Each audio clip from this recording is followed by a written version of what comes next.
जय Hind master viewers, एक बार फिर हम जुड़ चुके हैं अपने CUET के अकाउंट्स के प्रीवियस ईयर क्वेश्चन पेपर के सॉल्यूशन वाले इस बैक टू बैक सीरीज में, जहां हम लोग सॉल्व कर रहे हैं अकाउंट्स के प्रीवियस ईयर क्वेश्चन पेपर को।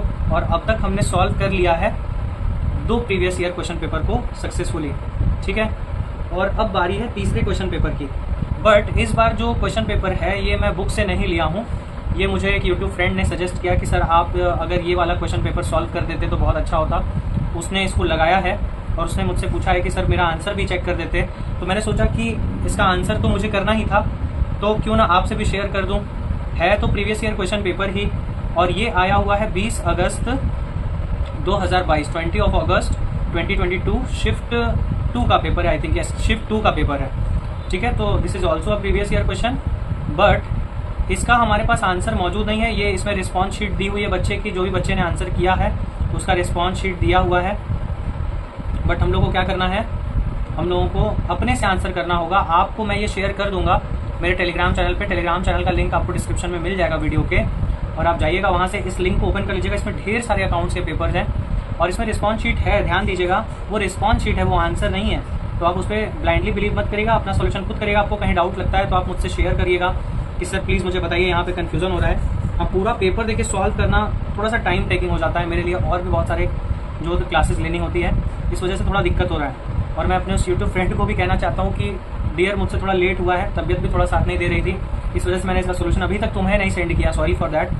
बट अब पूरी कोशिश है कि ज़ोर शोर से एग्ज़ाम आने तक हम लोग इसको पूरा किया जाए, ठीक है। तो ये क्वेश्चन जो है, ये पेपर अभी तक मैं सॉल्व करता था अप टू 10 क्वेश्चन, एक दिन का टारगेट होता था। बट इस पेपर में मैंने 25 क्वेश्चन का टारगेट लिया है, यानी 2 वीडियो में ये पेपर सॉल्व हो जाएगा। ये पहला वीडियो जो है ये 25 क्वेश्चन तक के लिए है, ओके। तो शुरू किया जाए। हम लोग का पहला क्वेश्चन जो है लिस्ट 1 और लिस्ट 2 मैच द फॉलोइंग वाला आ गया। लीजिए, हम लोग का बात पहले भी इस बारे में हो चुका है कि आपको मैच द फॉलोइंग टाइप के क्वेश्चन, रीड द पैसेज वाले क्वेश्चन पूरा पैराग्राफ दे देता है, और सीक्वेंस सेट करने वाले क्वेश्चन जरूर सामना करना और भर भर के सामना करना, इसलिए आप अपना माइंडसेट रेडी कर लीजिएगा। और जो पैसेज वाले क्वेश्चन होते हैं उसको पढ़ना आपको एक बार है, उसमें फल आपको 5 बार मिलता है, क्योंकि उसके 5 क्वेश्चन जुड़े होते हैं साथ में। मैच द फॉलोइंग में कैसे सॉल्व करना होता है कि जिस ऑप्शन के लिए आप बहुत कॉन्फिडेंट हो, आप उसी से आंसर का अपना डॉट मैच करना कि इसका ए पॉइंट इसके सेकंड या थर्ड जिससे भी मिल रहा है। जब आप कॉन्फिडेंट हो तभी शुरुआत वैसे ही करना, ठीक है। आप सोचो कि पहला पढ़ लिया, आपको नहीं आ रहा है तो घबराने की कोई बात नहीं है। आप दूसरा पढ़ो, आप तीसरा पढ़ो, कोई ना कोई तो आपको आता ही होगा बहुत अच्छे से, जहाँ पे आपको कन्फ्यूजन नहीं रहेगा, ठीक है। और जिसका कॉन्सेप्ट क्लियर होता है वो सीक्वेंस वाले क्वेश्चन को बहुत अच्छे से कर पाता है। तो सीक्वेंस वाले क्वेश्चन को सेट करने के लिए, या ये बताने के लिए कि जितने भी स्टेटमेंट्स आपको दिए हैं उनमें से कितने स्टेटमेंट्स सही हैं, कितने स्टेटमेंट्स गलत हैं, इसके लिए आपका कॉन्सेप्ट बहुत क्लियर होना चाहिए। चलिए, बहुत बातें कर ली मैंने, आप भी सोच रहे हो कि सर पका दिया आप तो, पर सॉरी पकाना नहीं मकसद है। मकसद है कि आपको पूरी तरीके से अलर्ट रखें, ताकि आप एग्जाम में जब बैठो तो आपको कहीं से भी किसी भी तरह का कोई भी ऐसी बात न सोच में आए जो कि आपको ऐसा लगे कि ये क्या हुआ मेरे साथ। ये सब बातें हम लोग इसलिए डिस्कस करते हैं, ठीक है। तो चलिए लिस्ट 1 में देखते हैं क्या लिखा है। क्वेश्चन नंबर 1 के लिस्ट 1 में लिखा है excess of purchase consideration over value of net assets. क्या आप इस बारे में जानते हो कि जब आपका परचेज कंसिडरेशन अधिक हो जाता है नेट एसेट्स के कंपैरिजन में, तो पहला बात कि आप ये सोचो कि ये कहाँ गया आपको क्वेश्चन लेकर, ये चला गया आपके शेयर चैप्टर वाले चैप्टर में, यानी इशू ऑफ शेयर में है हम लोग। और इसमें हमसे पूछा जा रहा है कि अगर परचेज कंसिडरेशन ग्रेटर हो जाए, अगर परचेज कंसिडरेशन ग्रेटर हो जाए किससे, नेट एसेट से, तो ये क्या शो करता है। तो देखिए, शायद अगर आपने मेरी प्रीवियस वीडियोस देखी तो उसमें मैंने डिस्कस किया है कि what is purchase consideration. Purchase consideration is a deal amount. ये डील अमाउंट होता है जो कि हमारा एक व्यापारी के संग होता है, एक बिजनेस के संग होता है, जो हमें उसको पे करना होता है। This is payable amount, and net assets is the net worth of the business और एसेट्स, जो कि एक्चुअल में उसका अमाउंट होता है ना। Net assets is net worth, जो कि एक्चुअल अमाउंट होता है, मीन्स उसकी असली कीमत क्या है एसेट्स या बिजनेस की। तो जब आप ही बताइए, अगर आप डील ज़्यादा का कर रहे हो तो इससे क्या समझ में आता है। अगर आप डील ज़्यादा का कर रहे हो तो क्यों कर रहे होगे, क्योंकि आप गुडविल पे कर रहे होगे। बोलो हाँ या ना, आप गुडविल पे कर रहे होगे ना। अगर परचेज कंसिडरेशन नेट एसेट्स या नेटवर्थ से ज़्यादा है तो it means your deal amount is more than net worth, it means that you are paying the amount for goodwill. तो ए का हम लोग का मैच कर रहा है किससे, सेकंड से, एकदम कंफर्म है। तो आप ऐसा करो ना, जब पहला कंफर्म मिल जाए तो आप जा करके अपने ऑप्शन में देखो कि ए का सेकंड किस में दिया है। तो देखिए, कुछ ऑप्शन तो ऐसे एलिमिनेट हो जाएंगे। तो ए का सेकंड हम लोगों को बी ऑप्शन में दिया है और ए का सेकंड हम लोग को सी ऑप्शन में दिया है, means we have only 2 options. अब कंफर्म करना है कि उन 2 में से कौन सा राइट है। आगे बढ़ते हैं। Excess of net assets over purchase consideration. अगर नेट एसेट्स ग्रेटर हो जाए तो अगर नेट एसेट्स ग्रेटर हो जाए it means you are dealing very very profitably. आप जो है प्रॉफिटेबली क्या कर रहे हो, डील कर रहे हो। इसका मतलब कि आपका कुछ पैसा बचने वाला है और जिसको आप सेव कर दोगे, किसमें, कैपिटल रिजर्व में सेव कर दोगे। अगर परचेज कंसिडरेशन ज़्यादा होता है तो it means you are paying goodwill, और अगर नेटवर्थ ज़्यादा है और परचेज कंसिडरेशन यानी कि डील अमाउंट कम है तो it means you are saving some amount and that amount will be transfer to capital reserve. Okay, तो हम लोग का ये बी का ऑप्शन कौन सा हो गया, 4। चलिए अपने ऑप्शन में ढूंढते हैं बी का 4th किस वाले में है। तो बी और सी में दोनों में ही बी का 4th है। अरे बाप रे, तो कांटे का टक्कर चल रहा है। तो चलिए सी में देखते हैं। सी इज डिवेंचर सस्पेंस अकाउंट। बताइए डिवेंचर सस्पेंस अकाउंट का किस में मैच होता है। डिवेंचर सस्पेंस अकाउंट ये वर्ड कहाँ पर आता है। तो देखिए अगर आपको कंफ्यूजन लगे ना, जैसे मुझे अभी थोड़ा थोड़ा लग रहा है, तो मैं क्या करूंगा, तुरंत चल जाऊंगा ऑप्शन नंबर डी पे, लिस्ट के डी वाले पॉइंट पे, जहाँ पे मैं ये पढ़ने लगूंगा कि एसेट्स रिसीव्ड अगेंस्ट डिवेंचर क्या कहलाता है। एसेट्स रिसीव्ड अगेंस्ट डिवेंचर, देखिए ये तो बहुत हद तक पता है, सबको पता है कि अगर डिवेंचर के बदले में अगर एसेट्स आपको मिल रहे हैं तो इसका मतलब कि आपने डिवेंचर इशू किया होगा एज अ कोलेटरल सिक्योरिटी। ये अगर आपने टॉपिक पढ़ा है इशू ऑफ डिवेंचर में, इशू ऑफ डिवेंचर हम लोग कोलेटरल सिक्योरिटी के तौर पे भी करते हैं, बट प्राइमरी सिक्योरिटी जो होती है हमारी एसेट्स होती है बिजनेस की, और एसेट्स ही बिक रहा है, एसेट्स ही कोई ले रहा है, तो इट मीन्स कि आपका कोलैप्स हो चुका है बिजनेस, जहाँ पे आप अपने प्रॉमिस से फेल हो चुके हो। तो ये किस टॉपिक से रिलेट करता है, issue of debenture as collateral security. It means D का किससे मैच हो रहा है, फर्स्ट से। चलिए अब तो आपका 100% ऑप्शन क्लियर हो गया है कि ए का 2nd, बी का 4th, सी का 3rd और डी का 1st, यानी option number C is correct for question number 1। देखिए ये अगर आपको मोबाइल में दिख पा रहा है तो बहुत अच्छी बात है, नहीं दिख पा रहा है तो मैं इसका लिंक आपको शेयर कर दूंगा, उसमें ढेर सारे क्वेश्चन पेपर्स हैं, आप उसको सॉल्व करिएगा आराम से। मैं पहला वाला सॉल्व कर रहा हूँ, एकदम फर्स्ट क्वेश्चन, फर्स्ट पेपर। ठीक है, नेक्स्ट आते हैं, which among the following are the non cash items. इसमें से कौन सा नॉन कैश आइटम है, बताइए नॉन कैश आइटम कौन सा है इसमें। डेफर्ड टैक्स, डेफर्ड टैक्स के बारे में अगर आप जानते होंगे तो ये वो अमाउंट होता है जो हम एक्चुअल में पे कर चुके होते हैं सरकार को, बट कभी कभी हम ज़्यादा पे कर देते हैं और कभी कभी हम कम पे करते हैं, तो एक डिफरेंस बनता है, उसी को हम लोग डेफर्ड टैक्स कहते हैं। ठीक है, अब ये नहीं क्लियर है कि डेफर्ड टैक्स एसेट्स वाला या लाइबिलिटी वाला, अगर लिखा होता तो हम और डिस्कस करते हैं, पर deferred tax means the difference between the amount paid for tax to the government and actual amount to be paid to the government for tax purpose. तो ये जो डिफरेंस आता है ना, जितना पे करना था जितना पे किया उसके बीच के डिफरेंस को ही डेफर्ड टैक्स बोलते हैं। तो क्या ये कैश से रिलेटेड नहीं है, बिल्कुल है। अच्छा गुडविल राइट ऑफ हो जाता है तो देखिए goodwill is an intangible assets और ये राइट ऑफ होता है तो ये नॉन कैश कहलाता है, क्योंकि इसमें पैसा कहीं से भी फ्लो नहीं कर रहा है। गुडविल राइट ऑफ होने से पैसा फ्लो नहीं कर सकता। जैसे आपने डेप्रिसिएशन का नाम सुना होगा, डेप्रिसिएशन लीजेस, 3rd सी में भी तो वही लिखा है। डेप्रिसिएशन क्या होता है, decrease in value of assets. Value of assets तो गिर रही है पर क्या कैश जा रहा है, कैश फ्लो हो रहा है, नहीं कैश फ्लो नहीं हो रहा है। तो इसलिए B and C both are non cash. अगर और अच्छे से डीपली जानते होंगे तो बी गुडविल राइट ऑफ वाला जो ऑप्शन है ये एमोर्टाइजेशन भी कहलाता है। आपको पता है अगर इनटेंजिबल एसेट्स जो है वो अगर उसकी वैल्यू गिरती है तो वो एमोर्टाइज कहलाता है, और अगर टेंजिबल एसेट्स की वैल्यू गिरती है तो वो डेप्रिसिएशन कहलाता है। ठीक है, अब आइए इंक्रीज इन स्टॉक। स्टॉक कैसे बढ़ता है भाई, स्टॉक बढ़ रहा है मतलब आप खरीद के ला रहे होगे, पैसा जा रहा होगा, है ना। तो स्टॉक इंक्रीज होने का मतलब आप खरीद रहे हो, परचेज ऑफ कैश इन्वॉल्व है, इसलिए वो भी कैश फ्लो में आएगा, कैश आइटम कहलाएगा। इसलिए we have only one answer B and C. कौन से ऑप्शन में है, B and C, option number A. Question number 2 का option number A is correct. उसके बाद चलते हैं क्वेश्चन नंबर 3 में, और क्वेश्चन नंबर 3 में देखिए व्यूअर्स मुझे थोड़ा सा कंफ्यूजन है ना, तो मैं चाहता हूं कि आप मेरी हेल्प करो, मैं भी देखता हूं कि कौन मेरी हेल्प करने को तैयार है। और मुझे थोड़ा सा कंफ्यूजन हो रहा था इसके सॉल्यूशन को लेकर के, इसलिए मैंने गलत आंसर ना देने की बजाय ये सोचा कि आपसे डिस्कस कर लूंगा। कभी कभी कुछ ऐसे क्वेश्चंस होते हैं जहाँ पे दिमाग पूरी तरीके से नहीं लग पा रहा होता है। हाँ, तो ये वाला हम लोग मिलकर डिस्कस कर लेंगे। ठीक है, आप कुछ बताना, अगर आपको एकदम 100% श्योर होगा तो भी अच्छी बात है, नहीं होगा तो भी अच्छी बात है, हम लोग मिलकर डिस्कस करेंगे। आई वॉन्ट कि ये हम लोगों का म्यूचुअल इंटरेक्शन से सॉल्व हो, ये वाला क्वेश्चन थोड़ा मजा आता है इसको सॉल्व करने में, रेशियो वाले क्वेश्चन को। ठीक है, तो क्वेश्चन नंबर जो है हम लोग का 3rd ये मैंने छोड़ दिया है, ये भी सॉल्व किया जाएगा हम लोग अपने कमेंट सेक्शन में।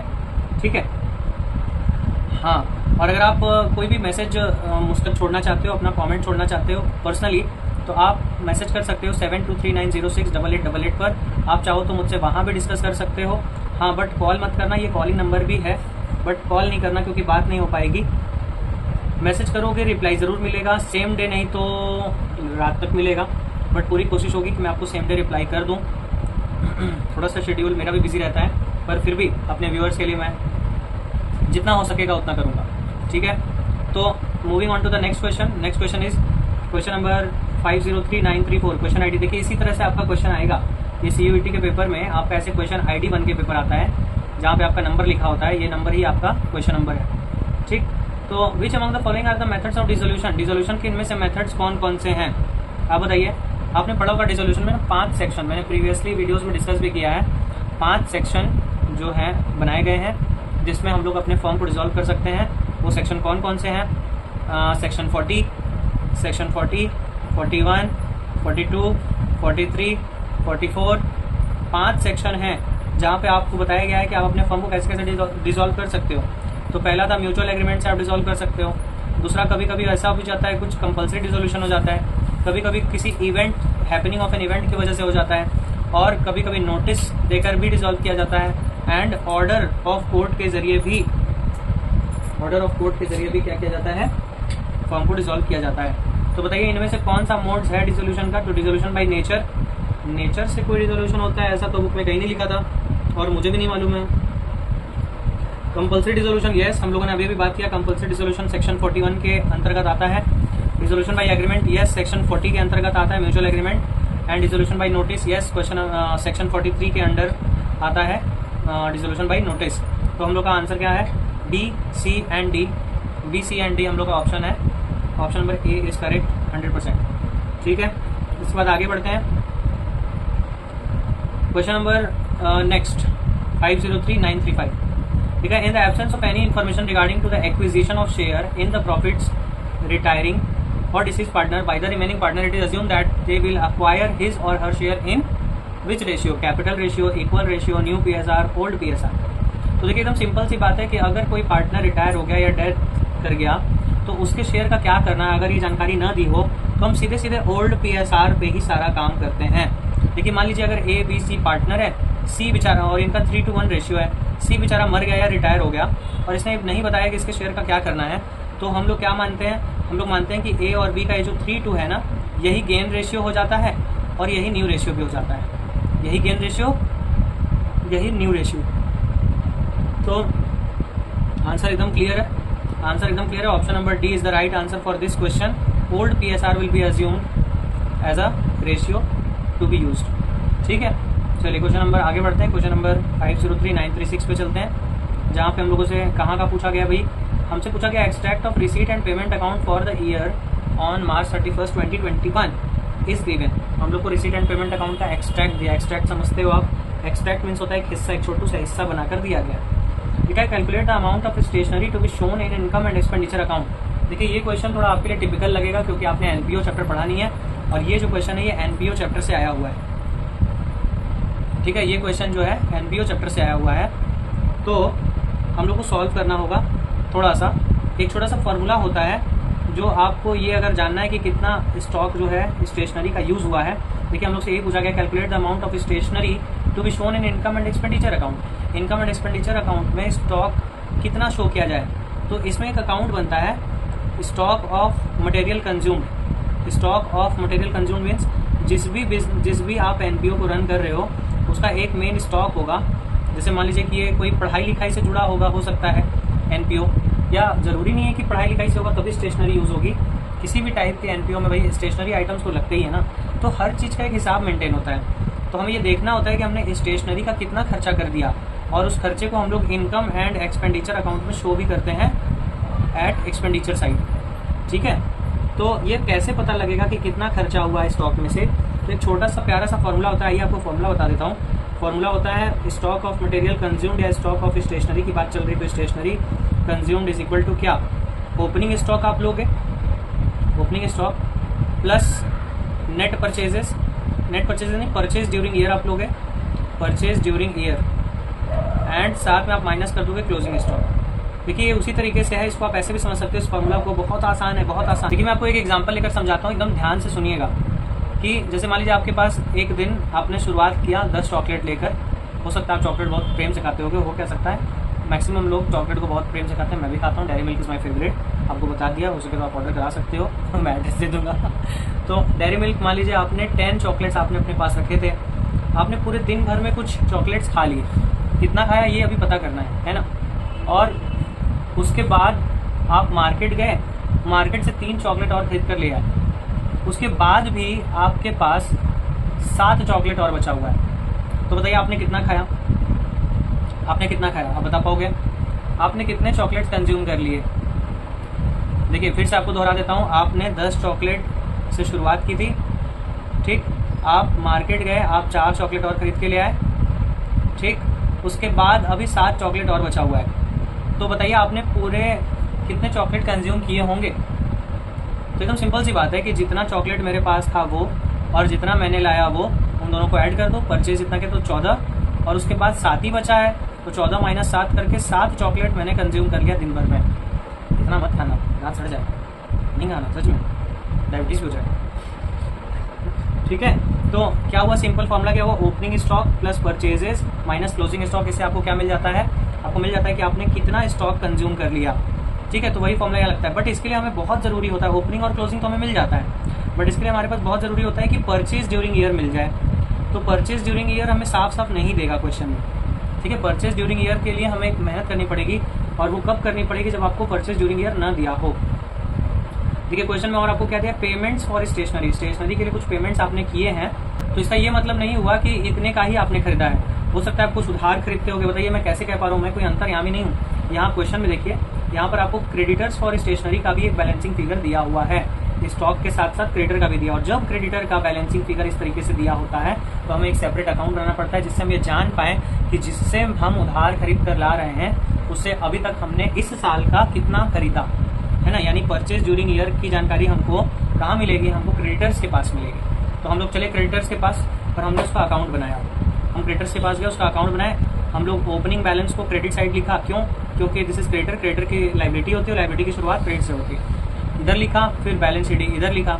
देखिए अगर आपको एक बार नहीं समझ में आएगा, आप रिपीट करके वीडियो देख लेना, बहुत आसान सी बातें हैं। हाँ चूंकि पहली बार है और मैं थोड़ा फास्ट एंड फॉरवर्ड में आपसे बता रहा हूँ, इसलिए आपको अजीब लग सकता है। तो ओपनिंग बैलेंस इधर लिखा गया क्रेडिट साइड, और क्लोजिंग बैलेंस इधर लिखा गया। आपको पता है ओपनिंग से हमेशा क्लोजिंग माइनस होता है। और फिर ये देखा गया कि कितना रुपया हमने क्रेडिटर को पे किया। तो देखिए हमने 23,000 रुपीज़ क्रेडिटर को पे किया है। यहाँ हमें एडिशनल इन्फॉर्मेशन में ऊपर बताया गया था कि पेमेंट फॉर स्टेशनरी इज 23,000। तो 23,000 रुपये हमने क्या किया, पे किया। तो बताइए हमने साल के दौरान परचेज कितने का किया। पे करने पर डेबिट में क्यों लिखा गया, पे करने पर डेबिट में से लिखा गया क्योंकि मेरी लायबिलिटी कम हुई। And when liability increases it is credited, when liability decreases it is debited. तो दैट्स वाई हमने ओपनिंग क्लोजिंग के बाद पेमेंट यहाँ लिखा, अपने आप एक बैलेंसिंग फिगर निकल कर आया 16,500। 16,500 शोज कि हमने साल के दौरान कितने का परचेज किया होगा, ठीक है। तो अब हमें मिल गया हम लोग का परचेज ड्यूरिंग ईयर। अब आसानी से आपको फॉर्मूला पुट कर दो, आपको फॉर्मूला लगाओगे तो भी आंसर आएगा, और आप चाहो तो एक अकाउंट बना के भी सॉल्व कर सकते हो। तो ये रहा सॉल्यूशन। आप सॉल्यूशन को ध्यान से देखो, हमने वही काम किया, ओपनिंग स्टॉक। अब देखिए यहाँ पर डेबिट से शुरू किया, वहाँ क्रेडिट से शुरू किया था, क्योंकि वो क्रेडिटर का अकाउंट था, ये स्टॉक का अकाउंट है। एंड स्टॉक इज एसेट्स ना, तो एसेट्स की शुरुआत किधर से होगी, डेबिट से। तो इसलिए हमें इसकी शुरुआत डेबिट से करनी पड़ी, और इसका एंड कहाँ पे होगा, क्लोजिंग सीडी और होगा, क्रेडिट साइड होगा। तो बस ओपनिंग स्टॉक हो गया, क्लोजिंग स्टॉक हो गया। परचेज ड्यूरिंग ईयर तो हमने डेबिट में लिखा, क्योंकि हम जितना परचेज करेंगे एसेट्स स्टॉक और बढ़ेगा, तो ये ऐड हो गया। एंड फिर एक बैलेंसिंग फिगर आई 17,500। अगर आपको ये अकाउंट ना समझ में आता तो आप चुपचाप फॉर्मूला पे सेट करो, opening plus purchase minus closing stock. इससे आपको क्या पता चलता है, स्टॉक ऑफ मटेरियल कंज्यूम। तो आंसर है 17,500, option number A. Option number A is right, ठीक है। चलिए moving to the next question. 50 393 7 यानी 503937, और सिंपली बोले तो 37 क्वेश्चन नंबर इस सीरीज में। 37 नंबर पे हमसे क्या पूछा गया, dash is the amount received as per the will of a deceased person. Do you know deceased person कौन होता है? डिसीज्ड मतलब जो पार्टनर मर गया। तो देखिए जो मर जाता है ना, ये भी एनपीओ चैप्टर का ही है। जो पार्टनर मर जाता है, तो मरने से पहले जानते हैं ना, आप छोड़िए पार्टनर को, आप छोड़ दीजिए पार्टनर को, आप अपने घर की बात करिए। जो पिताजी होते हैं, या मान लीजिए कि पिताजी नहीं है, मतलब पिताजी के पिताजी नहीं है, तो जायदाद वाली जो हिसाब किताब होती है वो कैसे लिखी जाती है। तो अगर पिताजी जिंदा है, मीन्स आपके दादा जिंदा है, तो वो दादा किसको देते हैं प्रॉपर्टी, वो दादा अपनी मर्जी से अपने बेटों में देते हैं। हो सकता है जिस बेटे को ज़्यादा पसंद करते होंगे उसको ज़्यादा दे देंगे, हो सकता है कि सब बेटों में बराबर देंगे, हो सकता है कि सीधे दान कर देंगे किसी को, जाओ किसी का नहीं होगा क्योंकि तुम सब नाकारे हो। थोड़ा सोच समझ करिएगा अपने पापा के साथ, नहीं तो कल को पापा अपने हमसे नहीं कर सकते हैं, ठीक है। तो ध्यान दीजिएगा। तो disease person means died person, और विल मीन्स होता है उसकी इच्छा से। तो उसकी इच्छा से जो वो अपने क्या करता है, दान करके जाता है, तो वो अमाउंट जो होता है उसे हम क्या कहते हैं, उसे हम लेगेसी कहते हैं। देखिए इसको लेगेसी कहते हैं, इसको मैं ऐसे भी समझाता था पहले, अब तो बोर्ड्स में नहीं आता ये। लेगेसी किसके द्वारा किया जाने वाला है? लेजेंड्स के द्वारा। Why I am calling them legends? Because अपनी पूरी प्रॉपर्टी कुछ भी दान करना ये लेजेंड्स का काम है ना। नहीं तो अक्सर इंसान यही सोचता है कि मेरा है, अब मेरे बाद मेरे आने वाले का होगा, है कि नहीं। तो लेजेंड्स टू लेगेसीज, आपको याद रखना ये बात। तो will of a disease person, मरे हुए इंसान की इच्छा पर कौन सा अमाउंट रिसीव होता है? वो लेगेसी रिसीव होता है। तो option number D is correct. Next, moving to 38 in the series, from the following information of I limited calculate net increase और decrease in cash and cash equivalent during the year. आगे हम लोग cash flow में, तो बताइए net increase और decrease निकालने के लिए आप क्या करते थे कैश फ्लो में? या फिर कैश फ्रॉम ऑपरेटिंग बनाने के बाद, कैश फ्रॉम इन्वेस्टिंग बनाने के बाद, कैश फ्रॉम फाइनेंसिंग बनाने के बाद आपका जो ए यानी ऑपरेटिंग का आंसर, बी यानी इन्वेस्टिंग का आंसर, सी यानी कि फाइनेंसिंग का आंसर जो आता था, आप इन सब को आपस में सम करते थे तो पता चलता था कि कितने का इंक्रीज या डिक्रीज हुआ है पूरे साल के दौरान में, और यही हमसे पूछा जा रहा है। कैलकुलेट नेट इंक्रीज और decrease in cash and cash equivalents. तो ऑपरेटिंग का हमें आंसर दिया हुआ है, कैश फ्लो फ्रॉम ऑपरेटिंग 2,35,000, और ये प्लस में है। कैसे पता मुझे? क्योंकि यहाँ फ्रॉम लिखा है। देखिए आपको भी बात पता होगा कि जब आंसर पॉजिटिव होता है तो वहाँ फ्रॉम लिखा होता है, और एंड जब आंसर नेगेटिव होता है तो यूज्ड इन लिखा होता है। तो 4,35,000 इन्वेस्टिंग एक्टिविटी में यूज हुआ, यानी पैसा गया होगा।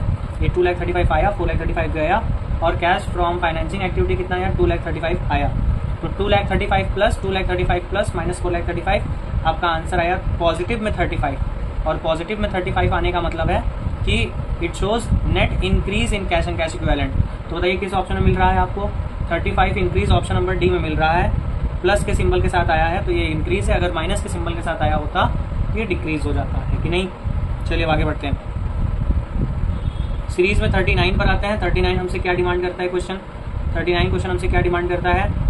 Blueprints limited purchase a building worth ₹1,50,000। ठीक है, उसने एक बिल्डिंग खरीदी है 1.5 लाख रुपए की, मशीनरी खरीदी है 1,40,000 की, एंड फर्नीचर खरीदा है 10,000 का from XYZ company, and took over it's liability of 20,000 for a purchase consideration of 3,15,000। लीजिए वो वर्ड फिर से रिपीट हो रहा है आपके सामने, इस बार थोड़ा सा डिफरेंट फॉर्मेट, मतलब अलग तरीके से एक्सप्रेस किया, बट कॉन्सेप्ट वही है। आपको यहाँ पर एक बार नेटवर्थ पता करना है और एक बार आपको परचेज कंसिडरेशन। तो परचेज कंसिडरेशन अभी बताया था ना, इसी वीडियो में मैंने आपको बताया कि दिस इज डील अमाउंट। ठीक है, तो डील हमारा हो चुका है 3,15,000 में, बट देखना ये भी तो जरूरी है ना कि एक्चुअल कॉस्ट क्या है बिजनेस का। तो how do we calculate actual cost? तो नेट वर्थ जानने के लिए हम लोग को फॉर्मूला लगाना होता है total assets minus current liabilities. आपके बिजनेस की जो भी टोटल एसेट्स हैं उनको करंट लायबिलिटी से माइनस कर दोगे तो आपका नेटवर्थ निकल आएगा। तो इसको करने पर फाइनली हम लोग पाए 2,80,000 एंड डील देखा गया 3,50,000 का है, यानी परचेज कंसिडरेशन इज ग्रेटर। और अभी थोड़ी देर पहले हम लोगों ने बात की है कि परचेज कंसिडरेशन ग्रेटर है यानी deal amount greater, it means you are paying goodwill for the business you are purchasing, है ना। तो देखिए हमसे पूछा गया कि कैलकुलेट द गुडविल और capital reserve to be recorded by blueprint. Blueprint को क्या रिकॉर्ड करना पड़ेगा, गुडविल या कैपिटल रिजर्व? तो सिंपल सा आंसर है 35,000 का जो डिफरेंस है ये हम लोग का गुडविल बनेगा, तो answer is B 35,000 goodwill. Okay, move किया जाए नेक्स्ट क्वेश्चन पे। चलिए नेक्स्ट क्वेश्चन देखते हैं। क्या लिखा है? The directors of Tivoli plastic limited resolved that 200 equity shares of 100 each be forfeited for non-payment of the second and final call of ₹30 per share। 200 share forfeit किए गए हैं, और क्यों किए गए? क्योंकि 30 रुपए का हमें सेकंड एंड फाइनल कॉल नहीं मिला इसलिए, और इस 200 शेयर में से 150 शेयर को री इशू किया गया है 60 रुपए पे, है ना। तो how much amount will be transfer to capital reserve? बहुत सॉलिड क्वेश्चन है। ऐसे ही क्वेश्चन देखिए बोर्ड्स में भी आते थे शेयर चैप्टर वाले, और CUET में भी देखिए ऐसे क्वेश्चन रिपीट हो रहे हैं। तो बताइए आपको क्या करना चाहिए? आपको ये देखना चाहिए कैपिटल रिजर्व में कौन सा पैसा आप ट्रांसफर करते हो, बताओ। कैपिटल रिजर्व में आप कौन सा पैसा ट्रांसफर करते हो? कैपिटल रिजर्व में आप वही पैसा ट्रांसफर करते हो जो आपके पास बचता है आफ्टर री इशूइंग ऑफ शेयर्स। ठीक है, री इशू अगर आप प्रीमियम पे करते हो तो आपके पास फॉरफिट किया हुआ पूरा पैसा बच जाता है। अगर री इशू आप पार पे करते हो तो आपके पास फॉरफिट किया हुआ पूरा पैसा बच जाता है। लेकिन अगर आप री इशू एट डिस्काउंट करते हो तो आपके पास फॉरफिट किया हुआ पूरा पैसा नहीं बचता, क्योंकि कुछ पैसा डिस्काउंट को रिकूप यानी रिकवर करने में चला जाता है। तो देखा जाए कि हम लोग कितना पैसा लेकर बैठे हैं, ऊपरी कमाई हमारी कितनी है। तो 150 शेयर तो री इशू हुए हैं, बट देखा जाए कि 200 शेयर पे हमारे पास कितना पैसा उसका फॉरफिट किया गया। तो चूंकि 30 रुपए नहीं मिले, इट मीन 70 रुपए मिले हैं, तो हमें तो जो मिला है वही फॉरफिट कर सकते हैं। तो 70 रुपये से हमें मिला है, यानी कि हमारे को 14,000 रुपये मिला है। तो चलिए अब वो वाला कैलकुलेशन काम करेगा कि अगर 200 शेयर का फॉरफीट अमाउंट 14,000 हुआ, ठीक है, तो 150 शेयर का फॉरफीट अमाउंट कितना होगा। तो क्या आपको ये करने आता है? नहीं आता है तो देखिए मैं साफ साफ मैंने तो यहाँ पे कर दिया है, थोड़ा सा करने में जल्दीबाजी में कुछ हो गया था। तो 150 शेयर बराबर कितना होगा, ये कैसे फाइंड आउट करते हैं? तो जितने का आपको पता है उसको आप डिवाइड में ले जाइए और जितने का पता करना है उसको मल्टीप्लाई में ले जाइए। मतलब आपको 150 शेयर का पता करना है ना, आप 150 मल्टीप्लाई कर दीजिए, और आपको 200 शेयर का पता है 200 को डिवाइड में रख दीजिए। ऐसे यूनिटरी मेथड अप्लाई होता है और ये सॉल्व हो जाता है। 1 0 ये कैंसिल हुआ, 1 0 से ये 0 कैंसिल हुआ, 2 के टेबल से ये 7 टाइम्स में 700 हो गया, और 700 इंटू 15 करेंगे तो 10500 10,500 रुपये आ जाएगा, जो कि यहाँ दिख रहा है। ठीक है, 10,500 रुपये आ गया। ये है हमारा 150 शेयर का फॉरफीट किया हुआ अमाउंट। हमें अब 14,000 से कोई मतलब नहीं है, अब हमें सारा मतलब 10,500 है, क्योंकि 150 शेयर ही फॉरफीट किए री इशू किए गए, है ना। तो 150 शेयर का फॉरफिटेड अमाउंट क्लियर 10,500। अब हमको ये देखना है कि जब हमने री इशू किया तो डिस्काउंट पे किया, तो देखिए क्या लिखा है, शेयर्स वर री issued at ₹60 per share as fully fit up. 60 रुपये पर शेयर जो है हमने क्या किया है, री इशू किया, तो 40 रुपये का नुकसान हुआ ना। तो बताइए अगर आपको एक शेयर पे 40 रुपये का नुकसान होता है तो 150 शेयर पे कितने का नुकसान होगा? 150 शेयर पे आपको 6,000 रुपये का नुकसान होगा। री इशू करते समय आपको डिस्काउंट 6,000 रुपये का झेलना होगा। ठीक है, तो अब बताइए आपके पास जब किया हुआ कितना पैसा बचा। अब आपके पास फॉरफिट किया हुआ कितना पैसा बचा, आपके पास बचा 4,500 रुपये। यही अमाउंट जाएगा कैपिटल रिजर्व में। कैसे? 10.5 माइनस 6, डिस्काउंट को माइनस कर दिया, 4,500 रुपये बचा है। Option number B is right. Okay, चलिए moving to the next question. Next question है हमारा 311, जिसका लास्ट 3 डिजिट 311 है, आप भी देख सकते हैं। अब ये क्वेश्चन हमसे क्या पूछ रहा है कि ऑन 1 अप्रैल 22 X and Y decide to dissolve their firm. X और वाई अपना फर्म डिसॉल्व करना चाहते हैं। On that date of dissolution goodwill appeared at ₹5 lakh in the balance sheet. Balance sheet में 5 लाख रुपए का गुडविल दिख रहा है। Goodwill will be what, goodwill को क्या किया जाएगा? Transfer to the debit side of ये। तो बताइए, आप बताइए तो क्या किया जाएगा, आप बताइए, जल्दी से दिमाग लगाइए।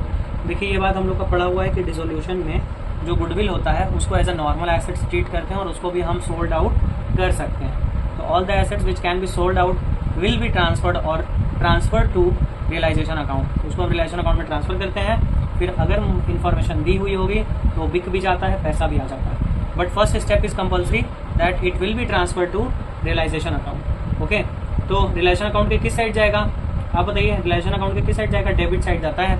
अगर आप बैलेंस शीट का फॉर्मेट अच्छे से जानते हो, इधर किधर एसेट्स होता है, बताओ जल्दी से, किधर एसेट्स होता है?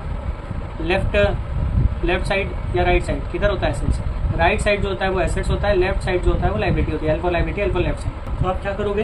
तो आप एसेट्स देखो, जिग जैग मैनर को बहुत बच्चे समझते हैं, जल्दी से समझ आ जाता है। जिग जैग मीन्स जो आपके लेफ्ट पे है आप उसको राइट पे भेज दोगे, जो आपके राइट पे है आप उसको लेफ्ट पे भेज दोगे। तो assets is on right, it will move to left side of realization account and left side is debit side.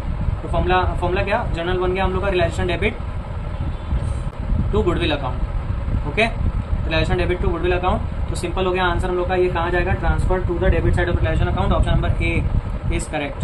Okay, moving on to the next question, question number 12। Question number 12 हमसे क्या कह रहा है? 312, जिसका लास्ट 3 डिजिट है। लिखा है from the following information calculate interest on capital of C a partner for the year ended 31 March 2022। ऐसे क्वेश्चंस के लिए मैं अपने बच्चों को बहुत तैयार करता हूँ। देखिए ये है इंटरेस्ट ऑन कैपिटल का मोस्ट ट्रिकी क्वेश्चन, जहाँ पे आपको इंटरेस्ट ऑन कैपिटल निकालना होगा और बहुत ही सावधानी से निकालना होगा। ठीक है, सी का कैपिटल हम लोग को दिया है 31 मार्च 2022 के डेट का, और प्रॉफिट दिया हुआ है, और ड्राइंग भी दिया हुआ है, और एडिशनल कैपिटल भी दिया हुआ है। देख रहे हो कितना शातिर क्वेश्चन है, सब कुछ दिया है। Rate of interest 12% per annum भी दिया है। तो पहली बात में, पहला रूल नंबर 1 जो अप्लाई होता है इंटरेस्ट ऑन कैपिटल में, कि interest on capital is always calculated on opening capital. Opening capital, क्या आपको ओपनिंग कैपिटल का दिया है? डेट देखिए जरा, C is capital on 31 March 2022। It means it is a closing capital, and if closing capital is given then we must convert it into opening capital. हमें इसे opening capital में convert करना ही पड़ेगा। तो ओपनिंग कैपिटल में convert करने के लिए क्या करते हैं? उल्टी चाल चलनी शुरू कर दीजिए।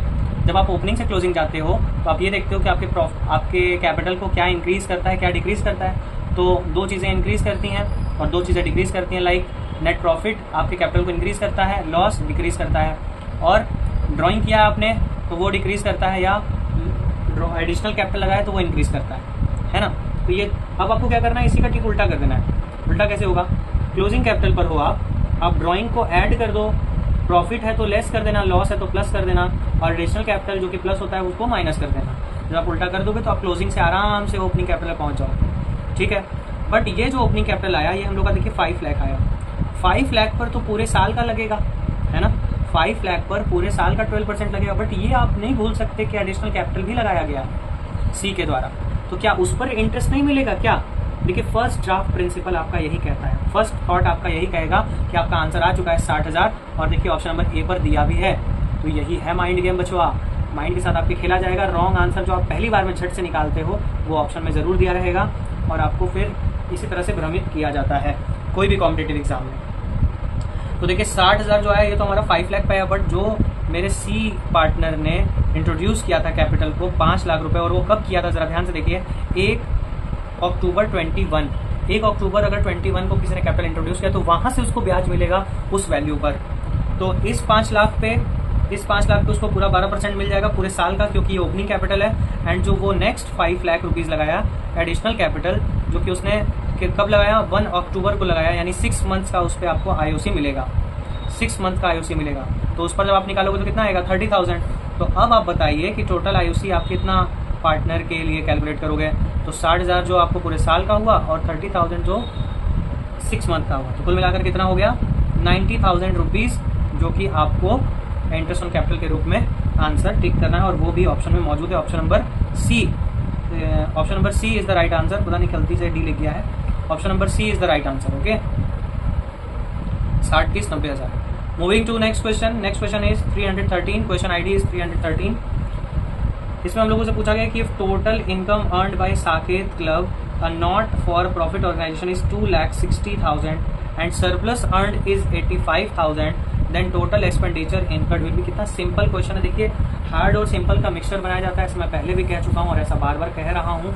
आपको ये बात का ध्यान रखना है कि सारे क्वेश्चन हार्ड नहीं आएंगे। आप हर क्वेश्चन में टिपिकलिटी मत ढूंढना। कुछ क्वेश्चन एकदम स्ट्रेट होते हैं और इजी होते हैं, जहाँ पे आप बहुत ज्यादा सोच दिए तो भी आप फंसोगे। ये भी माइंड गेम का ही हिस्सा है ना। आपको अच्छे भारी भरकम क्वेश्चन दिए जा रहे हैं, उसी बीच में एक इजी डाल दिया जा रहा है, तो आप उसको भी as a hard question treat करोगे, और ट्रीट करोगे तो बस वही होगा जो नहीं होना चाहिए, समय की बर्बादी, बस फंस जाएगा मामला। तो आपको जो क्वेश्चन लगे कि अरे बहुत स्ट्रेट लग रहा है तो कर देना स्ट्रेट, ठीक है। क्या करोगे, देखो असली विनर वही होता है जो उस एग्जाम के टाइम में अपना दिमाग का भरपूर उपयोग करता है। ये बात आपने बहुत अच्छे से अनुभव किया होगा कि कोई बहुत पढ़ कर गया है, पर एग्जाम टाइम जब वो क्लासरूम में बैठता है, एग्जामिनेशन हॉल में बैठता है, तो उसका सारा माइंड ब्लैंक हो जाता है, और जो पढ़ा है वो भी और जो नहीं पढ़ा है वो भी लगभग इक्वल लेवल पर होते हैं उस समय पे। तो जो उस समय पे मोस्ट एक्टिव होता है, जो अपने पूरे कॉमन सेंस का यूज कर रहा होता है, वही विनर बन पाता है, वही एग्जाम को क्रैक कर देता है, ठीक है। तो आपको भी वही प्रो बनना है, प्रो प्लेयर बनना है। You must have to be active, use your common sense while your examination, ठीक है। हर क्वेश्चन को एक नज़र से मत देखना, ठीक है। तो आगे बढ़ते हैं। ये क्या पूछा हमसे, total income earned by Saket club. देखिए चैप्टर तो एनपीओ का है। अब बहुत से बच्चे यही देखकर क्या हो जाएंगे, एकदम हताश हो जाएंगे कि अरे ये चैप्टर तो पढ़ा हुआ नहीं, बार बार इसी से क्वेश्चन आ रहा है। लेकिन थोड़ा सा तो कॉमन सेंस यहाँ लगाया जा सकता है कि अगर टोटल इनकम साकेत क्लब ने कमाया है 2,60,000 रुपये, और सरप्लस कितना है 85,000 रुपीज़, तो टोटल एक्सपेंडिचर कितना होगा। अब बताइए, मैंने आपको पहले भी बताया ना कि सरप्लस किसको कहा जाता है, प्रॉफिट को कहा जाता है, सरप्लस प्रॉफिट। अब देखिए आप कह रहे हो कि सर ये क्या बता रहे हो, तो ये आप प्रीवियस वीडियोस देखो, उसमें आपको ये सुनने में आ जाएगा, समझ आ जाएगा कि क्यों ऐसा बोला जाता है। क्योंकि हम लोग एनपीओ जो होता है ये प्रॉफिट कमाने के लिए नहीं बनाया गया है। तो जो ऑर्गेनाइजेशन प्रॉफिट कमाने के लिए नहीं बनाया गया है, वो अगर भाई हिसाब तो रखेगी ना, तो हिसाब रखने पे कुछ उसके पास फंड्स बच जाते हैं पूरे खर्च वर्च करने के बाद, तो उसको प्रॉफिट नहीं कहते, उसको सरप्लस कहती है। तो सरप्लस आपको पता है तो आप, और देखिए टोटल इनकम भी आपको पता है, तो पूरी कमाई में ही तो सरप्लस भी होता है ना, टोटल इनकम के अंदर सरप्लस भी तो होता है।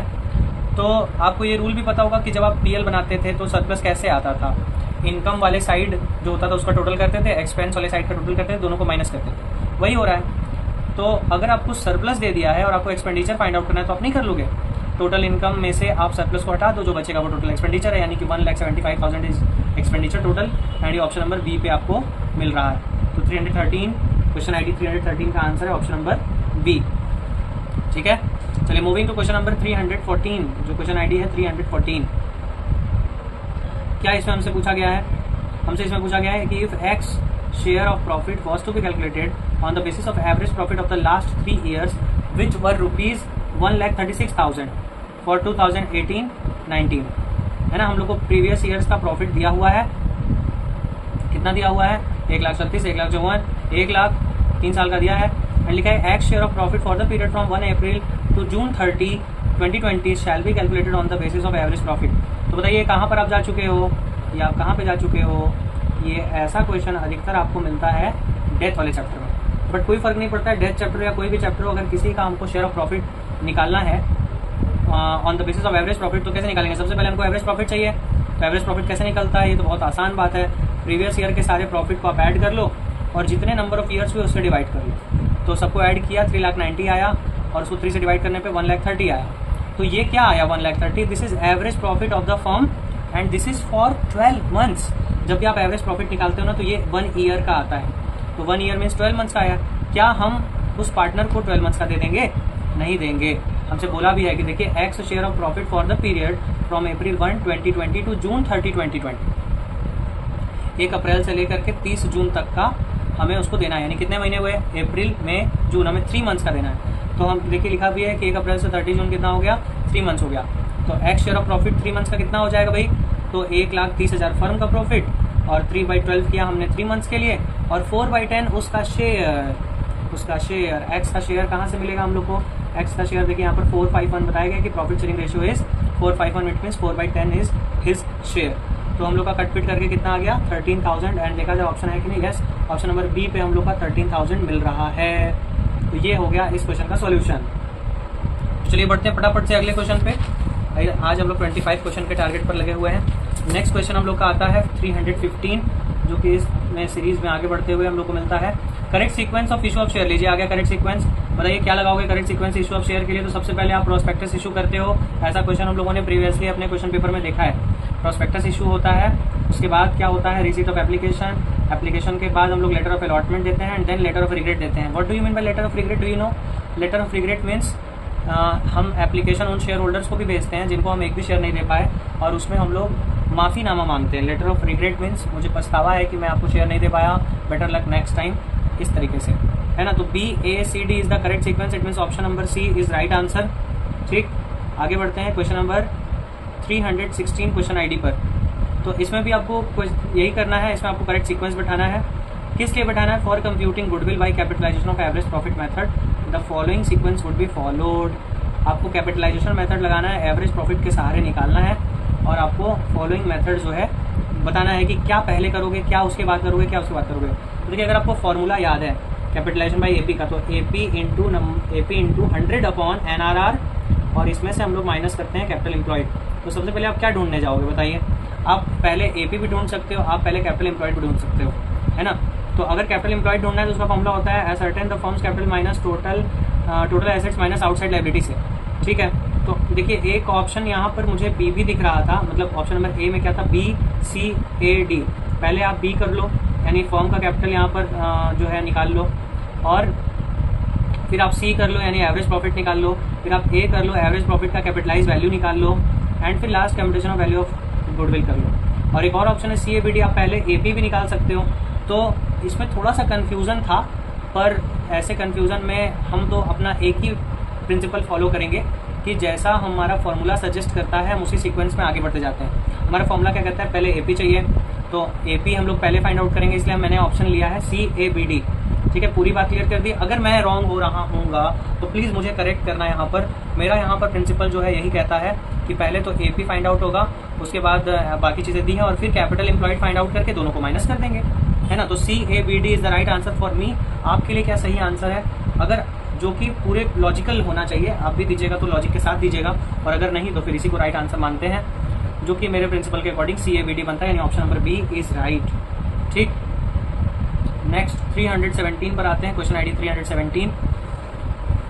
ये हमसे क्या पूछ रहा है भाई, ये तो बड़ा आसान सा सवाल है। Earning capacity of a company is measured by, earning capacity जो है कंपनी का किससे मेजर किया जाता है, तो अर्निंग कैपेसिटी तो सिंपल सी बात है प्रॉफिटेबिलिटी से मेजर किया जाता है। ठीक है, ये जो वर्किंग कैपिटल रेशियो आप देख रहे हो ये टर्नओवर रेशियो का पार्ट होता है, जिसमें हम लोग शायद डिस्कस किया है हमने पहले भी, टप्टर, टर्टर, वक्टर और इतर। वक्टर यानी लास्ट में था वर्किंग कैपिटल टर्नओवर रेशियो, तो वर्किंग कैपिटल टर्नओवर रेशियो तो टर्नओवर रेशियो का पार्ट है, वो अर्निंग नहीं बताता। सॉल्वेंसी रेशियो में आपने सुना ही है, debt to equity ratio, total assets to debt ratio, proprietary ratio, interest coverage ratio, वो भी अर्निंग कैपेसिटी को नहीं बताता। लिक्विडिटी रेशियो भी अर्निंग कैपेसिटी को नहीं बताता। तो profitability ratio is the right answer, it means option number B, question number 317, option number B is the right answer, profitability ratio is the right answer. Next moving to question number 318। 318 में क्या है भाई, 318 देखिए, question को बहुत ही सावधानी से पढ़िएगा, ठीक है। इसमें आपको एक चीज समझनी होगी, क्या है क्वेश्चन, पहले पढ़ लेते हैं। Separate disclosure of cash flow from dash activity is important because they represent the extent to which expenditure have been made for resources intended to generate future income and cash flow. क्या आपको question समझ में आया? मुझे जहां तक लगता है कि ये मोस्ट ऑफ द स्टूडेंट को जो बहुत ही मतलब एक्टिव है उन्हें तो दिक्कत नहीं होगी, लेकिन जो कम एक्टिव है, थोड़े लेस एक्टिव, उनको यहाँ पे समस्या होगी, उनको क्वेश्चन ही नहीं समझ में आएगा। Separate disclosure of cash flow from which kind of activity is important, कौन सी एक्टिविटी में कैश फ्लो इंपॉर्टेंट है, उसका सेपरेट डिस्क्लोजर इंपॉर्टेंट है। Because they represent the extent to which expenditure have been made for resources intended to generate future income and cash flow. क्योंकि वो जो है डिस्क्लोजर हमें क्या दिखाता है, उस एक्सपेंडिचर को शो करता है जो कि किस लिए किए गए हैं, have been made for resources intended to generate future income. तो बताइए ऐसा हम कौन सा खर्च करते हैं जिससे हमको फ्यूचर में इनकम आने का मतलब एक रास्ता मिलता है, एक रास्ता खुलता है। तो ऐसा हम लोग नॉन करेंट एसेट्स में ही पैसा लगाते हैं जब, यानी कि जब हम इन्वेस्टिंग एक्टिविटी करते हैं तो एक ऐसा खर्च होता है जो हमें फ्यूचर में इनकम ला के देता है। Here the main word is future income, ठीक है। फ्यूचर इनकम कौन जनरेट करता है भाई, तो आपका इन्वेस्टिंग एक्टिविटी जो होता है, यानी कि purchase of land and building, purchase of machinery, ये ऐसे खर्चे हैं जो कि आपको फ्यूचर इनकम ला कर देते हैं। तो इसलिए आपका आंसर इन्वेस्टिंग होगा। देखिए इस बच्चे ने भी फर्स्ट ड्राफ्ट प्रिंसिपल का यूज किया और उसने ये देखा कि कौन सी एक्टिविटी का सेपरेट डिस्क्लोजर बनेगा, एक्सपेंस का नाम देखा और उसने ऑपरेटिंग लगा दिया कि एक्सपेंस दिखाने के लिए। नहीं, एक्सपेंस दिखाने के लिए उसका डिस्क्लोजर नहीं करना है, हमें बताना है कि कौन सी एक्टिविटी है जो आपके उन खर्चों को दिखाती है जिससे आपका फ्यूचर इनकम जनरेट होता है, ठीक है। फ्यूचर इनकम जनरेट हमारे इन्वेस्टिंग एक्टिविटी से होता है, तो इसलिए option number B is right. बहुत ट्रिकी था ये सवाल। Moving to next question number 319, question ID 319 में क्या बोला गया, in common size statement of revenue from operation 23 lakh and other incomes are 3 lakh, then the percentage of total revenue from operation to revenue from operation. देखिए दो प्यारे प्यारे chapter हैं, comparative statement और कॉमन साइज।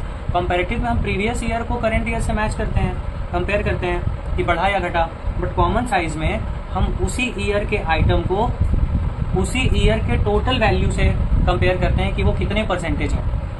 क्या ये बात आप जानते थे? जानते ही होगे अगर आपने कॉमन साइज पढ़ा होगा तो। आपको जैसे मान लीजिए रेवेन्यू फ्रॉम ऑपरेशन है तो आपको इसको कंपेयर करना है, तो किससे आप करोगे? उसी ईयर के टोटल रेवेन्यू फ्रॉम ऑपरेशन से। तो how will you get total revenue from operation? तो टोटल रेवेन्यू फ्रॉम ऑपरेशन कैसे आएगा भाई? तो जितना रेवेन्यू आपने ऑपरेशन से कमाया प्लस अदर इनकम। अगर आपको स्टेटमेंट ऑफ पीएल का फॉर्मेट याद है अच्छे से तो ये बात आपको तुरंत समझ में आ जाएगी, एकदम छट से समझ में आ जाएगी कि टोटल रेवेन्यू फ्रॉम ऑपरेशन कैसे आता है। Total revenue from operation plus करते हैं अदर इनकम्स में, तो जाकर के हमारा टोटल आ जाता है। तो ये आ गया हमारा 26 lakh, but it is not answer. हमसे पूछा गया है कि कितने परसेंटेज होगा total revenue from operation to revenue from operation. तो टोटल रेवेन्यू फ्रॉम ऑपरेशन का कितना परसेंटेज होगा? आपको एक और बात बताएं कि जिसका नाम पहले लिखा होता है उसको ऊपर रख दिया जाता है न्यूमरेटर में, और जिसका नाम बाद में लिखा होता है उसको नीचे रख देते हैं। तो टोटल रेवेन्यू को मैंने ऊपर रखा, 26 लाख को ऊपर रखा, 23 लाख को नीचे रखा, सॉल्व किया तो आंसर है 113.04%। It means option number B is the right answer, 113.04%। ठीक है, आगे बढ़ते हैं फटाफट से और चलते हैं नेक्स्ट क्वेश्चन पे। क्वेश्चन नंबर 320 क्वेश्चन आईडी वाला क्वेश्चन।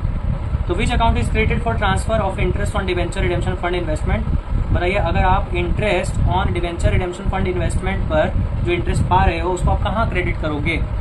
तो देखिए, अगर आप पहले बात की डिवेंचर रिडेम्पशन फंड क्या होता है, इसको हम लोग सिंकिंग फंड के भी नाम से जानते हैं। सिंकिंग फंड क्या, जैसे मान लीजिए आपने पब्लिक से डिवेंचर के तौर पे पैसे उठा लिए, अब आपको पब्लिक को वापस तो करना ही, आपने प्रॉमिस तो किया ही होगा कि 6-7 साल बाद इसको लौटा देंगे।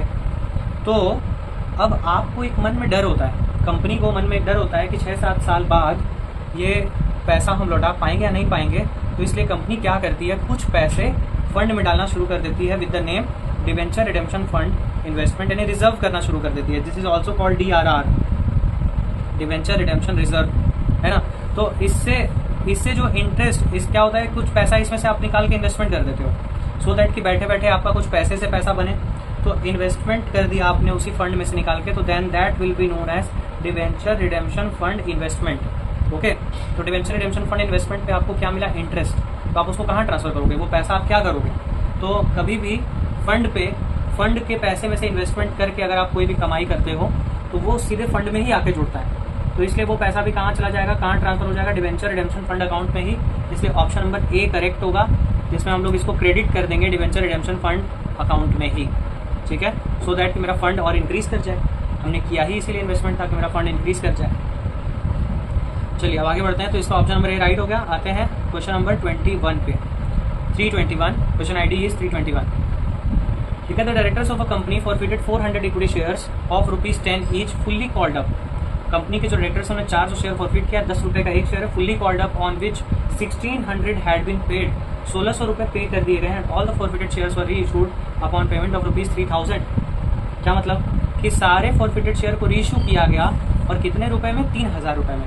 देखिए ये भी ऐसा क्वेश्चन है जो बोर्ड्स में आता है, बोर्ड्स में भी आया ही होगा ऐसा क्वेश्चन, तो इसमें आपको बातों को थोड़ा सा घुमा करके दिया गया है, जिसका कॉन्सेप्ट क्लियर होगा फटाक से कर लेगा। तो बताइए हमको क्या जानना है, हमको जानना है कि रिजर्व में, कैपिटल रिजर्व में कितना पैसा ट्रांसफर होगा। तो अभी भी ऐसा ही एक टाइप का क्वेश्चन हमने ऊपर किया कि कैपिटल रिजर्व में कितना पैसा ट्रांसफर होगा। इसके लिए हमको ये जानना जरूरी ये है कि फॉरफिटेड अमाउंट कितना है मेरे पास और उसमें से कितना पैसा यूज हो गया वाइल री issuing of share on discount. अगर डिस्काउंट पे री इशू होता है तो कुछ पैसा जो आपका फॉरफिट किया होता है वो यूज हो जाता है, खर्च हो जाता है, तो जो पैसा बचता है हाथ में वही कैपिटल रिजर्व में जाता है। तो देखा जाए कि फॉरफिटेड शेयर कितने का था भाई, 4000 रुपए का था। क्योंकि फुल्ली कॉल्ड अप बोला है, 400 शेयर 10 रुपए से 4000 हुआ और उसमें से हमको 1600 रुपए मिल गए, यानी कि ये देखा जाए तो यही फॉरफिटेड अमाउंट है, जो मिल जाता है वही फॉरफिटेड अमाउंट होता है हमारा। ठीक है, नॉन पेमेंट कितने का हुआ, नॉन पेमेंट 2400 रुपए का, पर इसका कोई यहाँ पे जिक्र नहीं करना है हमको, क्योंकि कैपिटल रिजर्व में नॉन पेमेंट से नहीं मतलब है, कितना जब्त किए उससे मतलब है। तो फॉरफिटेड अमाउंट कितना हो गया हमारे पास, 1600 है ना। तो अब इस 1600 में से क्या नुकसान हुआ, क्या कुछ खर्च हुआ, तो ये कैसे हमें पता चलेगा।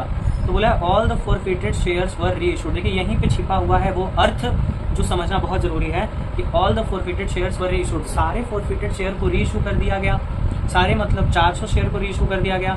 और 400 शेयर पे अगर आप रीइश्यू करते हो तो 10 रुपए से करते, 10 रुपए से करते तो 4000 मिलता, बट आपको मिला कितना, आपको मिला 3000, है ना। यानी 4000 का चीज आपने कितने में रीइश्यू किया, 3000 में, तो 1000 का आपको क्या हुआ, डिस्काउंट हुआ। तो 1000 रुपए आपने यूज कर लिया उस 1600 रुपए में से, तो 1600 में से 1000 यूज हो गया तो कितना बचा, 600 बचा। तो 600 अमाउंट जो है ये ट्रांसफर हो जाएगा कहाँ, कैपिटल रिजर्व में। ऑप्शन है ना, option number B is right, option number B is right for question number 321। Move next question 322। Raman and Naman were in partnership, sharing profit loss 3-2. Their partnership firm was dissolved on 31st March 2022. On the date of dissolution, Naman's loan was 20,000. ठीक है, नमन जो कि partner है उसका loan था 20,000 रुपये। नमन agree हो गया स्टॉक लेने के लिए, already transfer to relation account of ₹15,000 at ₹18,000। Naman जो बंदा है, कितना अच्छा बंदा है, 20,000 रुपये उसका लोन था बिजनेस पर, उसने बोला कि भाई हमें स्टॉक दे दो। उस समय पे स्टॉक की कीमत तो 15,000 थी, बस उसने उसको 18,000 पे लेने का शर्त कर दिया। ठीक है, तो 20,000 रुपये का जो लोन है वो 18,000 रुपये में हो रहा है खत्म, लेकिन एक बात और लिखा है, and balance in cash for the settlement of loan, और बचा पैसा वो कैसे ले लेगा, कैश में ले लेगा। तो बताइए कितना रुपये और देना है, 2,000 रुपये और देना है। 18,000 रुपये का वो ले लिया है, 2,000 रुपये और लेना है, मतलब मीन्स उसको देना है नमन को। ठीक है, तो अब बताइए क्या किया जाए, कौन सी एंट्री पास होगी, लिखा है journal entry for above transaction. इसके लिए क्या जर्नल एंट्री बनेगी, तो चूंकि नमन का लोन हमारे सिर पे भार होता है ना, नमन का लोन हमारे सिर पर भार होता है, और भार जब उतरता है यानी लाइबिलिटी जब खत्म होती है तो डेबिट होता है, तो नमन लोन विल बी डेबिटेड, ये तो 100% श्योर है। आप सारे ऑप्शन में भी देख सकते हो, सारे ऑप्शन में नमन के लोन को डेबिट किया गया है। बट मुद्दा यह है कि बाकी क्रेडिट किसको करना है। तो देखिए क्रेडिट हम उस स्टॉक को स्टॉक के नाम से कर नहीं सकते, क्योंकि stock is already transfer to realisation account, तो क्रेडिट होगा रियलाइजेशन अकाउंट ही, और जो बचा पैसा कैश के रूप में दे रहे हैं वो कैश में दे देंगे। तो 18,000 रुपीज़ का वो रियलाइजेशन में चला गया, 2,000 रुपीज़ को कैश दे दिया गया, तो एंट्री हो गई नमन लोन डेबिट रिलेशन और cash credit with the amount 18 और 2,000। तो 322 का आंसर हो गया option number A, option number A is the right answer. चलिए मूविंग टू क्वेश्चन नंबर 323। देखिए ये थोड़ा सा ऐसा क्वेश्चन है जो आपने भी बहुत मेहनत से सीखा होगा अपने गुडविल वाले चैप्टर में।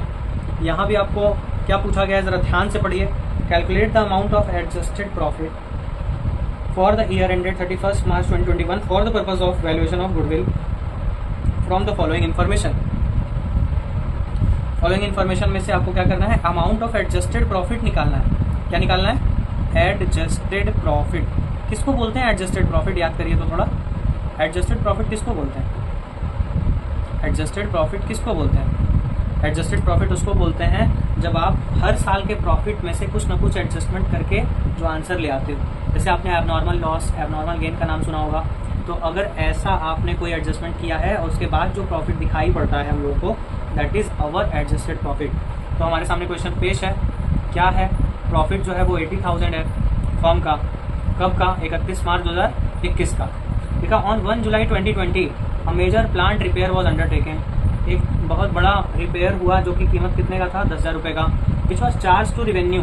देखिए यहाँ पे जो टर्म है charge to revenue, charge to revenue ये शो कर रहा है कि आपने उसको इनकम नहीं कर दिया, आपने उसको चार्ज तो किया, मतलब ऐसा एक्सपेंस तो आप ट्रीट किए, बट रिवेन्यू एक्सपेंस ट्रीट कर दिया। पता है ये मेजर प्लांट रिपेयर मीन्स यहाँ पर आपको ये एक तरीके से ट्रीट करना था कैपिटल एक्सपेंडिचर। बताइए ये बात मैं कैसे कह पा रहा हूँ, क्योंकि आगे लिखा है the said sum is to be capitalise for goodwill valuation. आपको इस एक्सपेंस को क्या मानना था, कैपिटलाइज्ड एक्सपेंस मानना था, यानी कैपिटल एक्सपेंडिचर मानना था। तो बताइए कि कैपिटल एक्सपेंडिचर हो गया तो रेवेन्यू नहीं मानना था, इसको रेवेन्यू नहीं मानना था तो मेरे पीएल को क्या कर दिया होगा, पीएल को घटा दिया होगा, तो हम इसको ऐड बैक कर लेंगे।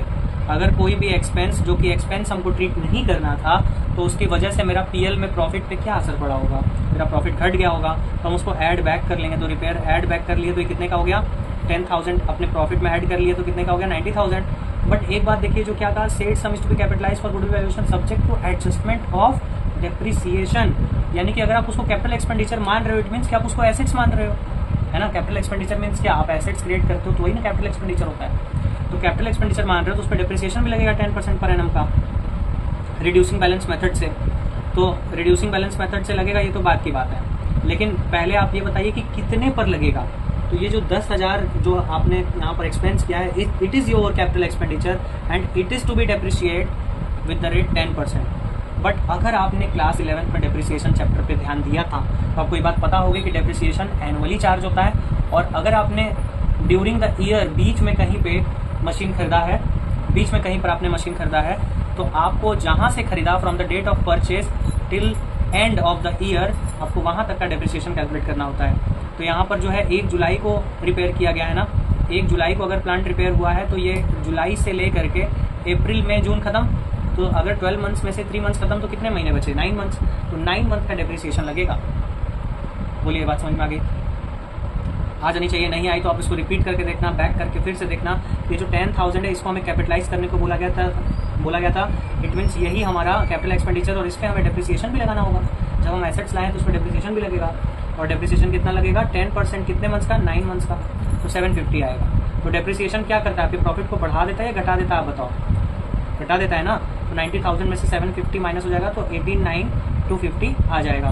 तो ऑप्शन नंबर बी नहीं, option number D, option number D is the right answer, 89,250 for question number 323। चलिए आगे बढ़ा जाए, आगे बढ़ते हैं फटाफट से। और अब 2 क्वेश्चन हम लोग को और सॉल्व करना है और हम लोग के इस आज के टारगेट को, क्वेश्चन 25 क्वेश्चन के टारगेट को पूरा कर लेंगे।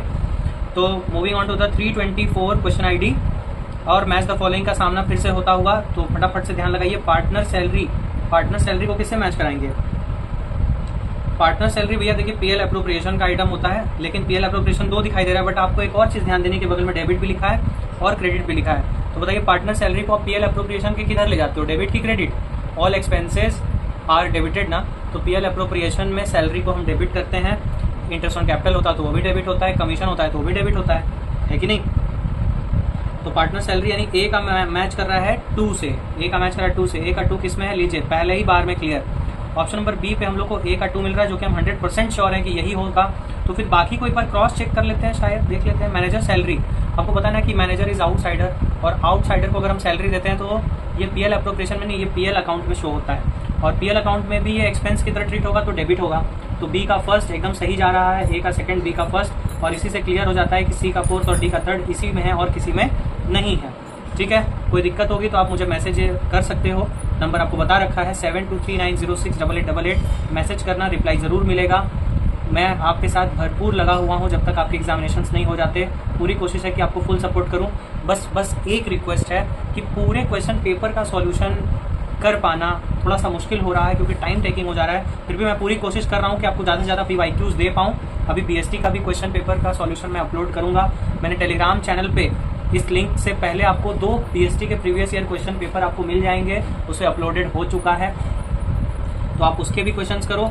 और अगर आपको दिक्कत होती है तो आप पर्टिकुलरली क्वेश्चन में पूछो कि इस क्वेश्चन में प्रॉब्लम है। आप पूरे पेपर को मुझसे कहोगे कि ऐसे सॉल्व कर दीजिए तो थोड़ा सा टाइम टेकिंग हो जाता है ना। आप जानते हो ना, आपको भी 45 मिनट्स मिलेंगे एग्जाम में। 50 क्वेश्चंस में से आपको कितने क्वेश्चंस अटेम्प्ट करने हैं? 40, ये तो पता है ना। 50 में से 40 अटेम्प्ट करना है and you have 45 minutes for solving 40 questions.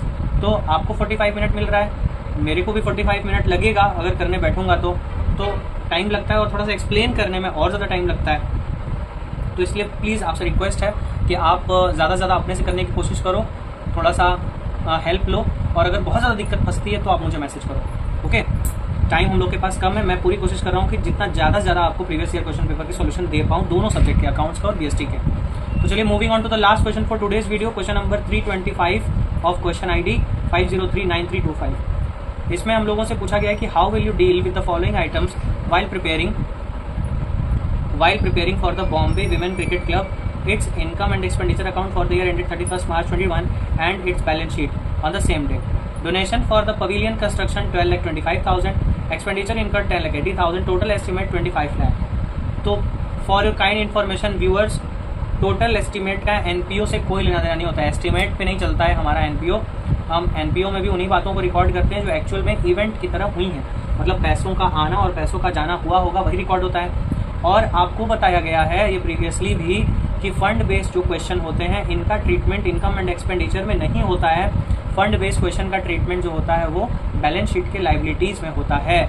तो no use of total estimate यहाँ पर लिख दिया मैंने, और फंड बेस्ड क्वेश्चन को हम लाइबिलिटीज़ में शो करते हैं। फंड से रिलेटेड कोई भी वो स्पेसिफिक फंड, जिस फंड जैसे कि विमेन क्रिकेट क्लब है तो क्रिकेट के लिए जो भी फंड आया होगा वो उसमें और भी अदर जो डोनेशन आया होगा वो ऐड हो जाएगा और उससे रिलेटेड जो एक्सपेंस होगा वो लेस हो जाएगा। ठीक है, तो देख लें क्या बोलता है कि डोनेशन हम लोग को पवेलियन कंस्ट्रक्शन के लिए मिला है 12,25,000 और एक्सपेंडिचर अभी तक हो चुका है 10,80,000 का। तो जो डिफरेंस बन रहा है कितने का बनेगा बताइए? 12,25,000 रुपीज़ फंड में आया था जिसमें से इतना खर्च हो गया, 1,45,000 का डिफरेंस बन रहा है और ये अभी भी फंड में हमारे पास अवेलेबल है। और इसको हम कहाँ शो करेंगे? Liability side of balance sheet, यानी option number A is the right answer for question number 325। 1,45,000 liability side show होगा। ठीक है, सारे रीजंस के साथ हमने 25 क्वेश्चन सॉल्व कर लिए। आज का ये वीडियो थोड़ा लंबा ज़रूर हो गया है पर कोशिश है कि आपको ज़्यादा से ज़्यादा दे पाऊँ, इसलिए ऐसा करना पड़ रहा है। काफ़ी एनर्जी लगती है, इसलिए अगर आपको अच्छा लगता हो, सॉल्यूशन करने का अंदाज़, एक्सप्लेन करने का अंदाज़ आपको पसंद आता हो, आपको ईजिली समझ आता हो तो ज़रूर से इस वीडियो को शेयर करिएगा और लाइक करिएगा। और अगर आप चाहते हो कि आपको ऐसे ही वीडियोज़ मिलते रहें, इस चैनल पर आने वाले सभी वीडियोज़ आपको टाइम टू टाइम मिल जाए तो सब्सक्राइब ज़रूर कर देना। ठीक है, तो फिर जम के तैयारी करिए, ज़बरदस्त तैयारी करिए और ज़्यादा टेंशन लेकर तैयारी मत करिएगा, नहीं तो जो आता है वो भी आप भूल जाओगे। बीच में ब्रेक लेते रहिए तैयारी के समय पे, अपने 10 मिनट्स 15 मिनट्स का ब्रेक लेकर वापस से बैठिए और खूब सारा क्वेश्चन पूछिए, खूब सारा प्यार दीजिए। Thank you for watching. जय हिंद।